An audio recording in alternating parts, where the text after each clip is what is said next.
मनीषी, अभी जब श्री राम और महर्षि अत्रि में वार्तालाप हो रहा था तो श्री राम अत्रि जी से कह रहे थे कि वो उनके कुलगुरु वशिष्ठ जी के भाई हैं।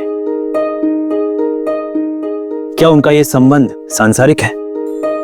संसार में तो सब नश्वर है, जबकि उनके कुलगुरु ब्रह्मर्षि वशिष्ठ सहस्त्र वर्षों से सूर्यवंशी के कुलगुरु रहे हैं। पक्षीराज, ब्रह्म ऋषियों का जन्म सांसारिक रूप से नहीं होता, इसीलिए उनके संबंध नश्वर नहीं होते। उनकी सृष्टि मानसिक रूप से होती है। मानसिक रूप से अर्थात काकराज? गरुण जी, मानसिक का अर्थ है मन से। इन ब्रह्म ऋषियों का जन्म योनिजा रूप से नहीं हुआ, मन के संकल्प से होता है। आदिकाल में जब सृष्टि का आरंभ हो रहा था, तब सृष्टि के निर्माता ब्रह्मा जी ने अपने मन से 9 प्रमुख पुत्रों को उत्पन्न किया था। उन 9 पुत्रों में प्रजापति दक्ष और नारद के अतिरिक्त 7 प्रमुख ऋषि भी उत्पन्न हुए थे। ये 7 ऋषि ही अपने सप्तऋषि मंडल में एक अंश से स्थित होकर समस्त ब्रह्मांड को नियंत्रित करते हैं और अपने ही एक अंश से जनस्थान और अन्य लोगों के साथ साथ पृथ्वी लोक में भी रहते हुए जन कल्याण के कार्यों में निरंतर लगे रहते हैं। इनका प्रमुख कार्य है धर्म की स्थापना और जब तब यज्ञ आदि का प्रचार करके जन साधारण को इनकी शक्ति से परिचय कराना और उन्हें ये सब करने के लिए प्रेरित करना। आश्चर्य है, स्वयं ब्रह्मदेव के मन से उत्पन्न हुए हैं ये 7 ऋषि। कदाचित ब्रह्मदेव के मन से उत्पन्न होने के कारण ही ये ब्रह्मर्षि कहलाते हैं। हाँ गरुड़ जी, ये 7 ऋषि हैं मरीचि, वशिष्ठ, अत्रि, अंगिरा, पुलस्त्य, पुलह एवं क्रतु।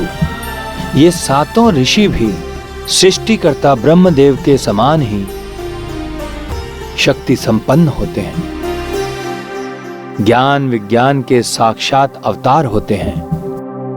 आश्चर्य है, अतः समुद्र की भांति न जाने सृष्टि की गहराई में कितने रहस्य छिपे हैं। सत्य तो ये है पक्षीराज कि संसार को धर्म, ज्ञान, विज्ञान और आदर्श आचरण के बारे में शिक्षा देने का दायित्व इन सप्त ऋषियों का है। इनका जीवन काल एक संपूर्ण कल्प का होता है। एक कल्प तक जीवित रहता है ये ब्रह्मर्षि। एक कल्प का परिमाण कितना होता है मनीषी? गरुड़ जी, विधान के अनुसार 4 युग होते हैं, सतयुग, त्रेता युग, द्वापर युग और कलयुग। ऐसे 71 चतुर्युग से कुछ अधिक व्यतीत होने पर एक मनवंतर का प्रमाण मानते हैं। मानव वर्षों के अनुसार एक मनवंतर 30 करोड़ 67 लाख 20 सहस्त्र वर्ष माने जाते हैं। ऐसे 14 मनवंतर का काल परम ब्रह्म के एक दिन के बराबर होता है, अर्थात इतने समय में एक कल्प व्यतीत होता है। बहुत ही अद्भुत गणना है कल्प के परिमाण की मनीषी। इतने वर्षों तक ये ब्रह्म ऋषि अपने ज्ञान और विवेक से निरंतर धर्मात्माओं का मार्गदर्शन करते रहते हैं। यद्यपि ब्रह्म ऋषि अत्रिय और ब्रह्म ऋषि वशिष्ठ में भिन्नता है। जैसे वशिष्ठ जी इक्ष्वाकु वंश के कुलगुरु हैं, जबकि ऋषि अत्रि तपस्या के मार्ग पर चल रहे हैं, किंतु दोनों का कार्य एक ही है, धर्म की स्थापना, और इनका वंश एक ही है, ब्रह्म वंश। सृष्टि का आरंभ होने को था, अनेक लोगों की उत्पत्ति हो चुकी थी।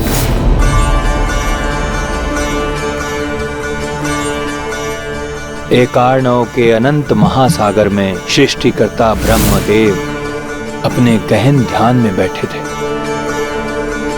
उनका मन ब्रह्मनाद ओम, जो सृष्टि की शाश्वत ध्वनि है,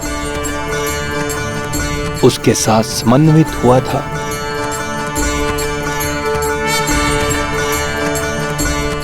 देव सृष्टि और असुर सृष्टि हो चुकी थी, किंतु स्वतः बढ़ने वाली सृष्टि के लिए ब्रह्मदेव प्रयासरत थे। सृष्टिकर्ता ब्रह्मदेव ने अपनी मानसिक ऊर्जा को अपने मस्तिष्क में केंद्रित करके अनहदनाद ओम के साथ उच्चारण किया।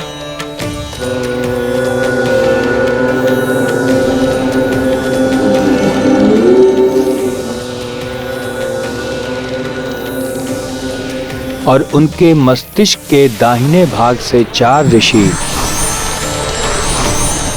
और वाम भाग से 3 ऋषि एक एक करके उत्पन्न हुए।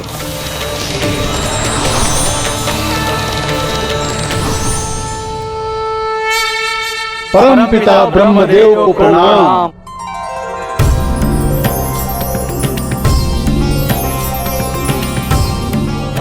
कल्याण भव, दीर्घायु भव।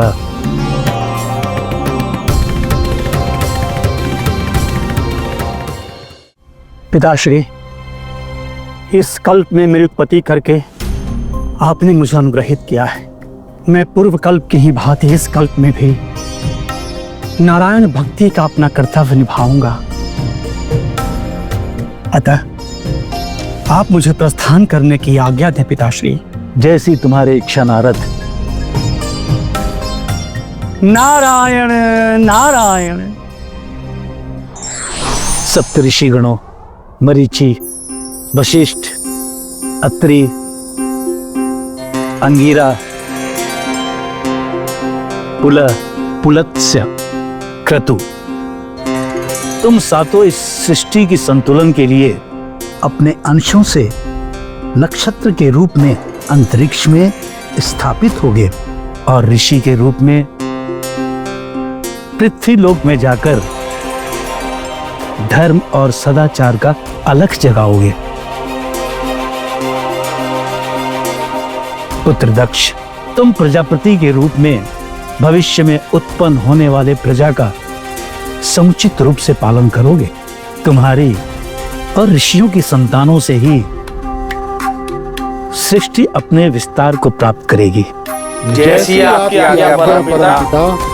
पुत्रों, हमने तुम सबको विभिन्न प्रकार के प्राणियों को उत्पन्न करने और वृद्धि करने के लिए अपने मन से प्रकट किया है।